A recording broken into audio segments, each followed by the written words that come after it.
मेरा बेटा, तुम आ गए। माँ, देखिए मैं आपके लिए क्या लेकर आया हूँ, इससे आप ठीक हो जाएंगी। तुम्हें ये कैसे मिला? क्या तुम्हें अमर द्वार में प्रतियोगिता में हिस्सा लेने का मौका मिला था? हाँ माँ, मैंने सभी को हराकर ये हासिल किया है। सच कह रहे हो? माँ, क्योंकि मैं अभी आपके लिए काढ़ा बना कर लाता हूँ। बेटा, ये खूबसूरत चीज कोई आम चीज नहीं है। ये ऐसी चीज है जो बड़ी बड़ी बीमारी ठीक कर सकती है, लेकिन अब मुझे इसकी जरूरत नहीं पड़ेगी क्योंकि अब बहुत देर हो चुकी है। माँ, आप ऐसा क्यों कह रही हैं? अगर ये चीज आपके काम नहीं आई तो मेरे लिए इस चीज की कोई कीमत नहीं। माँ, आपकी बीमारी जल्द ही ठीक हो जाएगी, ठीक है? रुक जाओ। करना क्या चाहते हो? करना क्या चाहते हो? मुझे मेरी माँ के लिए पुरस्कार चाहिए था। आपने मुझे मारा? सिर्फ हाथ उठाया है, मार डालना चाहिए था। तुमने अमर द्वार में जाने का रास्ता ठुकरा दिया, यानी हमारे परिवार का स्वर्ग जाने का रास्ता हमेशा के लिए तुम्हारी वजह से बंद हो गया। मैंने ये खुद हासिल किया है। तुम में हिम्मत होती तो तुम ये जीत जाते। तुम्हें तो तुम चुप हो जाओ।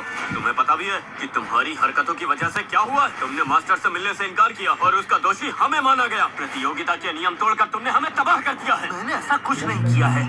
मैं तो बस अपनी माँ की जान बचाना चाहता था। मुझे उस अमर द्वार में कोई दिलचस्पी नहीं है और न ही उस मास्टर में। और वो मास्टर जो पिंजरे में बंद 3 मुर्गियों को नहीं गिन सकता, वो क्या मेरा मास्टर बनेगा? और सच कहूँ तो उसका मास्टर मैं बन सकता हूँ। क्या कहा तूने?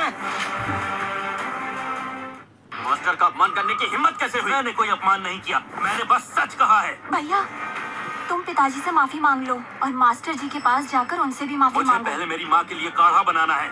अभी तुम कुछ भी कहोगे वो बातें राजद्रोही की तरह होगी। माफी मांग लो, ये तुम्हारे लिए सही रहेगा और हमारे परिवार के लिए बचने का यही आखिरी मौका है।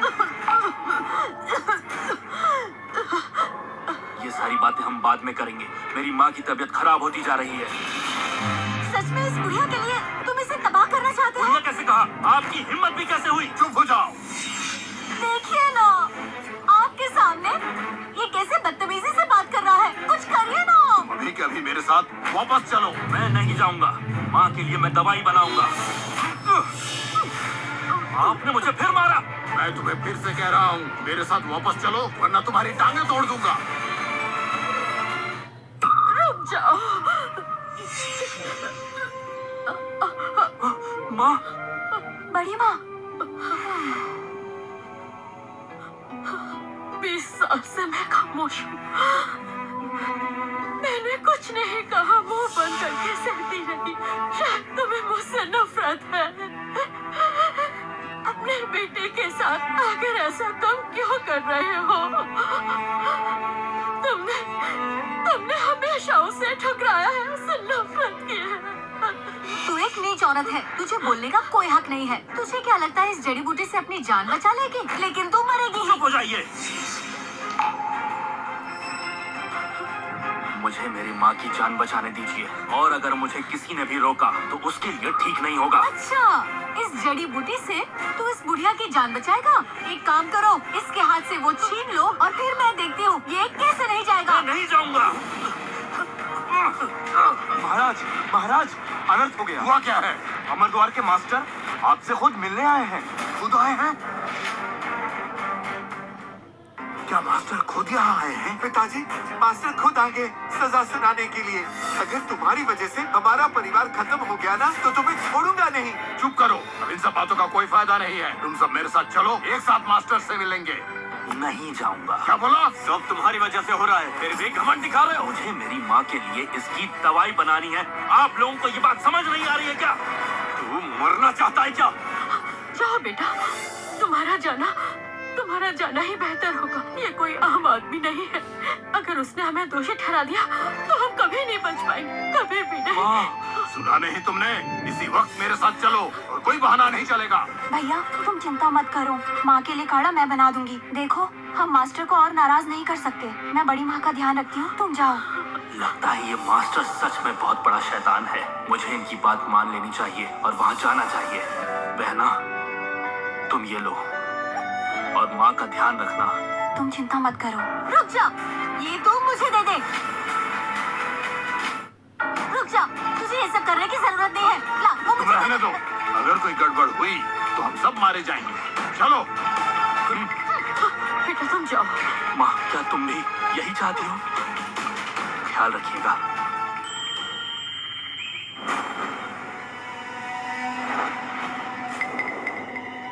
सोचा भी नहीं था इस दुनिया में कोई और भी हो सकता है जो मेरे अलावा इस बंधन को मिटा सकता है। मेरा बेटा मूर्ख है, उसे माफ कर दीजिए। आपका हमारे घर में स्वागत है। उसे माफ कर दीजिए। इसकी तुम चिंता मत करो। मुझे पहले ये बताओ, इस जादुई युक्ति का रहस्य किसने सुलझाया है? मुझे ये जानना है, इस जादुई युक्ति का रहस्य आखिर किसने सुलझाया है?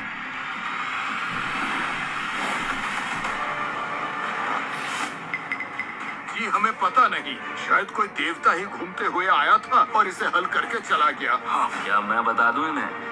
पहले इन्हें इनकी मन की कर लेने दो। तुम सब खड़े हो जाओ। जैसे आप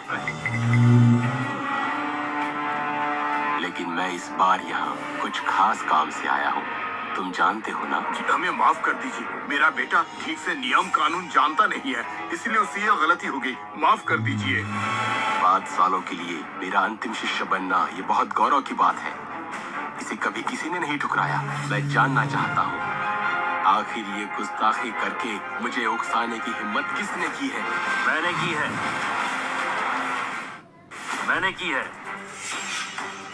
तुम जानते हो, ये प्रश्न बहुत ही कठिन थे, लेकिन तुमने इसके जवाब आखिर दिए कैसे?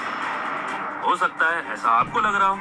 तुम तो ऐसे कह रहे हो कि जो प्रश्न दिया गया था वो बहुत आसान था। प्रश्न वाकई आसान था। मास्टर, प्रश्न आपने चुने थे और इस बार की परीक्षा के सभी प्रश्न कठिनाई के स्तर से काफी ऊपर रखे गए थे। ये सब क्या चल रहा है? क्यों हंस रहे हो? आप तो सब जानते हैं। सही कहा ना मैंने? चुप रहो तुम। जी, मेरे बेटे ने बहुत बड़ी जीत हासिल की है, लेकिन मुझे ऐसा लगता है कि वो ये किस्मत से ही जीत पाया है। तुम्हें ऐसा क्यों लगता है? आप कृपया मेरा यकीन कीजिए। चुप रहो। ये सब किस्मत से नहीं होता है, इसके लिए काबिल होना बहुत जरूरी है। आप मुझे जान गए हैं, वो भी अच्छी तरह से, तभी तो ऐसा कह रहे हैं। चुप रहो। अरे तुम बकवास करना बंद क्यों नहीं करते? पिताजी, मैं बिल्कुल सच कह रहा हूँ। उन्होंने जो सवाल दिए वो तो मुझे 7 साल की उम्र में आता था। मुझे तो ये समझ नहीं आता, आपकी उम्र के लोग इतने कम अक्ले कैसे हो सकते हैं? अपना मुंह बंद रखो। इसे माफ कर दीजिए। ये अभी के अभी घुटनों के बल बैठ के आपसे माफी मांगेगा। भला मैं उनसे माफी क्यों मांगू? लगाओ एक थप्पड़। शांत रहो। आज मैं जिस बारे में बात करने आया हूँ वो तुम्हारे परिवार से जुड़ी है। इसे मैं 3 सवाल दूंगा। अगर इसने सवालों के सही जवाब दिए तो मैं तुम्हारे तीनों बेटों को विरासत में बहुत कुछ दूंगा। लेकिन अगर इसका जवाब गलत हुआ या नहीं दे पाए तो एक बात याद रखना, तुम्हारा परिवार पूरी तरह से जलकर राख हो जाएगा। मास्टर, आपके सवाल का जवाब ये नहीं दे पाएगा। आपके खौफ से हमारा पूरा परिवार जल जाएगा। कृपया हमें माफ कर दीजिए। मास्टर, ये सब इसका किया धरा है। अब हमारे इसका कोई रिश्ता नहीं है। मैं यहाँ तुम्हारी बकवास सुनने नहीं आया हूँ। अगर तुमने मेरी बात नहीं मानी तो तब भी तुम खत्म हो जाओगे। किसने कहा कि मैं नहीं मान रहा? मुझे चुनौती मंजूर है। मुंह बंद रखोगे कि नहीं? बहुत अच्छे, लेकिन याद रहे मेरे सवाल कोई आम परीक्षा के सवाल नहीं है। इस बार कठिनाई 3 गुना तक बढ़ गई है। आज इस निकम्मे की वजह से हमारा खानदान खत्म हो जाएगा। ठीक है, मैं किसी भी कठिनाई से नहीं डरता। दिमाग खराब है। अरे तुम मरना चाहते हो तो मरो, हमें क्यों इसमें घसीट रहे हो? तुम जैसा चाहो वैसा करो। मैं तुम्हें चुनौती देता हूँ। क्या? तुम जानते भी हो क्या कह रहे हो? वो कितने सम्मानीय इंसान हैं। वो सेना के प्रमुख ऐसे ही नहीं बन गए। वो इस दुनिया के सबसे काबिल इंसान हैं। वो अपनी जान की परवाह नहीं करते, लेकिन हम करते हैं। और तुम उनसे मुकाबला करोगे? तुम अभी क्या भी उनसे माफी मांगो। मैं उनसे माफी मांगू? और तुम ये कहना चाहते हो कि अगर मैंने इन्हें हराया तो मैं भी मुखिया बन जाऊंगा? दिमाग खराब हो गया है तुम्हारा। तुम्हारे जीतने की कोई उम्मीद नहीं है। ये पागलपन नहीं तो क्या है? हाँ, क्यों ऐसा कर रहे हो? तुम हमारे परिवार को खत्म करके ही दम लोगे। तुम इतना क्यों घबरा रहे हो? इनके सवाल का जवाब देने में 3 दिन या 3 रातें नहीं लगती हैं। मैं इन्हें आसानी से हरा सकता हूँ। तुम सुन क्यों नहीं रहे हो? तुम्हारी वजह से हम मुसीबत में पड़ जाएंगे। बुरी किस्मत जो तुम्हारे जैसा बेटा मिला। हे मास्टर, आप कृपया अपना आदेश वापस ले लीजिए। ये तो पागल है। मैं अपना एक बाजू काटकर आपको अर्पित कर दूंगा। आप हमें माफ कर दीजिए। शांत हो जाओ। ये सब करने की कोई जरूरत नहीं है। जिस तरह से इसने जवाब दिए हैं वो काबिले तारीफ है और वो मुझे पसंद आया है। जी, मेरे बेटे को इन सब में पढ़ना ही नहीं चाहिए, क्योंकि अगर वो हार गया तो उसके साथ पूरे के पूरे परिवार का ही सर्वनाश हो जाएगा। तुम अभी भी बात समझ नहीं रहे। तुम्हारा बेटा बहुत प्रतिभाशाली है। उसके ऊपर तुम्हें नाज होना चाहिए और तुम लोग डर रहे हो।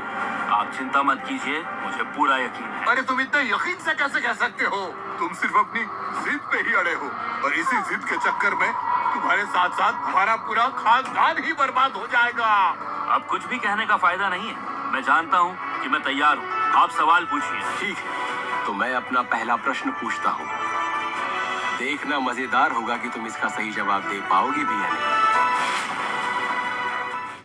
ठीक है, मुझे बताइए कहाँ से शुरू करें? ये तुम खुद बताओ। मुझे मंजूर है। आपको जो आसानी से आता है उसी के साथ मुकाबला करेंगे। तुम सच में ये करना चाहते हो? हाँ बिल्कुल, तभी तो हाँ कहा है मैंने। ये क्या पागलपन है? तुम रुक जाओ। अब तुम्हें सिर्फ एक काम करना है, अपनी जुबान बंद रखो और मुझे जीतता हुआ देखो। इस दुनिया में बहुत सारे घमंडी लोग हैं। पहले मैं तुमसे गणित के कुछ सवाल पूछूंगा। अगर जवाब ना दे पाए तो हार मान लेना। देखिए, आपके सवालों के जवाब मैं तो दे दूंगा, पर मेरे सवालों के जवाब शायद आप नहीं दे पाएंगे। तुम मेरी असली ताकत से बिल्कुल ही अनजान हो। जब तुम्हारे पूरे खानदान को खत्म किया जाएगा तब भी तुम इतने घमंडी रह पाओगे? एक बार सोच लो। ठीक है, आप शुरू कीजिए।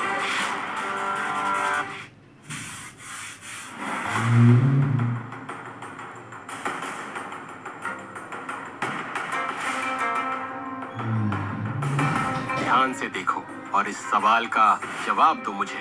इसमें x का मान क्या होगा? मैंने तो सोचा था कि कोई कठिन सवाल आएगा, लेकिन ये तो पहले से भी ज्यादा आसान है।